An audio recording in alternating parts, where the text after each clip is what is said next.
Hello everyone! Welcome back to my channel. It's me again, Lency Love. Kumusta naman ang mga puso natin ngayon, guys? Okay lang po ba? Wala namang kayong mga tinatago dyan ng mga sama ng loob. Maganda naman ang tibok ng puso. Eka nga, diba? Kasi minsan pag may tinatago tayo ng mga sama ng loob, para bang sumisikip yung dibdib natin, para bang ang tibok ng puso natin is parang hindi siya maganda yung flow, parang masakit, parang kumbaga stagnant, no, baga na, parang nagsastuck na ganun. Hindi, naisip ko lang kasi yung topic na ito ngayon kasi naisip ko lang yan kasi diba sa mga iba dyan na kumbaga parang may mga sama ng loob na tinatago, parang kumbaga sagabal yan sa mga blessings na dumarating sa atin. Kasi kumbaga diba parang ang karamdaman mo is masakit yung dibdib mo, para bang sumasama yung loob mo, lalo pat ba may naisip ka ng mga pinagdaanan mo dati. Kumbaga parang hindi ka makamove on sa mga pangyayari, at kumbaga parang hindi ka makabitaw ng kapatawaran sa kapwa mo. Alam nyo guys, yan, isa din pala dyan na sagabal sa ating mga blessings na dumatating sa buhay natin. Kumbaga hindi tayo marunong what you call for this, magparaya. Kumbaga yung bang may mga may kinikimkim na sama ng loob at hindi natin na kayang bitawan. Oo. Kumbaga ganun.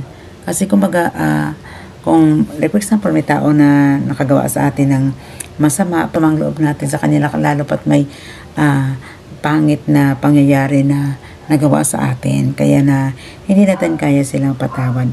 Pero you know guys, para naman sa natin, para naman sa kumbaga para naman sa natin, kumbaga sa kaluwagan ng dibdib natin is magpatawad tayo, even though na sila naman is hindi nila accepted ang mga yon. Kumbaga sila ang gumawa sa atin at tayo pa ang nagpapatawad sa kanila, kasi ang blessing yan bumabalik sa atin. At saka kumbaga yung tinatawag mo nila na karma is real. Oo, kasi ang karma na sinasabi yan, hindi yan mararamdaman ngayon, pero naman sa parating, kung hindi tomorrow, sa parating na panahon, talagang mararamdaman niya ng tao na gumawa sa iyo. Di ba ang karma, two types of karma naman eh. There is good karma and bad karma. Eh syempre, kung bad karma, syempre, depende yan sa mga pinagagawa mo. Ang good karma naman, depende yan sa mga ginawa mo rin na mga good deeds. Diba? Yan na kasabihan na it's better to give than to receive. Diba? Mas better pa na mag-give tayo ng kapatawaran kaysa naman ang tayo lang ang magtanggap niyan. Oo. Diba? Kaya maganda na maluwag sa dibdib na tayo ay nagpapatawad, even though sa mga tao na mga bad sa atin. Kasi ang record natin is sa taas naman yan. At kung sila naman, kung ano naman ang mga inisip nila, ng mga negative thoughts sa'yo, hindi man problema yon. Problema nila yon. Kasi magbubumirang sa kanila yun, di ba? Sila naman kakarmahin, hindi tayo. At saka, alam nyo guys, so to my experience, kung binitawan mo na yung mga kinikimkim mo na sama ng loob, parang maaliwalas sa pakiramdam na wala ka ng may tinatago yan sa loob mo. Kumbaga yung matagal mo nang sinisave dyan, pinakawalan mo na. Oo. Yan ang pinaka the best na susi para na tayo naman is mag-success. Ang mga tao naman na gumawa sa atin na ganun, sila naman sila naman ang may dala niyan, at sila ang magharap na kanilang mga consequence. Kasi diba, mga ginagawa natin dito sa mundo ay kumbaga recorded naman sa taas yan. Sige na lang marunong mag-evaluate kumbaga ng mga records niya, kumbaga kung ano ang dapat na i-rate o i-grade sa mga tao na mga ganon. Kasi ayun na nga, mas maigi pa na ginawan tayo ng masama kesa tayo ang gumawa ng masama. Kasi yung inano ko yan nung pino-forsake ko, na siyempre, sino ba naman ang matutuwa na gawan ka ng masama ng mga tao? Diba, siyempre naman, as a human, magre-react tayo niyan.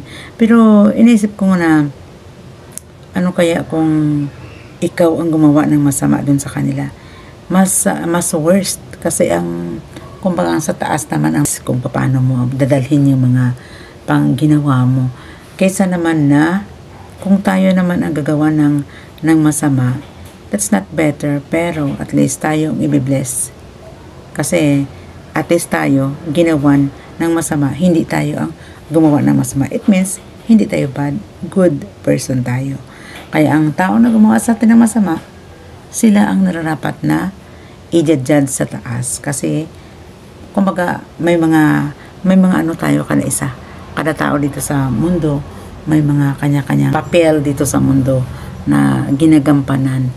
Either good or bad, si Lord ang nakakaalam niyan. Kasi bawat tao, bawat nilalang, bawat mga creations dito sa mundo, may mga purpose yan.